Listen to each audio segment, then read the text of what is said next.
आम्ही मोहोळ तालुक्यातून आलोय सोलापूर. आम्ही 3 पिकअप घेऊन आलोय, 1 महिन्याचं राशन घेऊन आलोय. आरक्षण मिळेपर्यंत मुंबई सोडणार नाही. आरक्षण आमच्या हक्काचं आहे. आणि ह्याने आमचं जे अन्न पाणी बंद केलं ना, बाजरा तू मैदानात ये, मैदानात रस्त्यावर तुला दाखवतो मराठे काय चीज आहेत.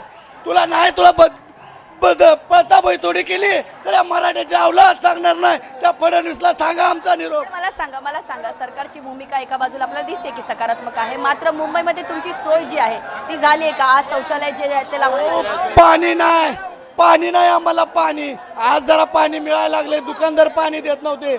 आणि ह्यांनी जी आमची कोंडी केली, पहिलं कसं होतं, सैन्याला जर अन्न नाही पुरवलं तर सैन्य ढिलं पडायचं. अरे मराठ्याची जात आहे, खोबरं चटणी भाकर खाऊन तटेल, जीव जाईपर्यंत मुंबईत राहणार, एवढं लक्षात ठेव. तुम्ही काय सांगाल? आरामात बोला. काय सांगाल दादा, तुम्ही काय सांगाल? कुठून आलेला आहात आणि काय तुमच्या मागे सांगा, तुमच्या मागे?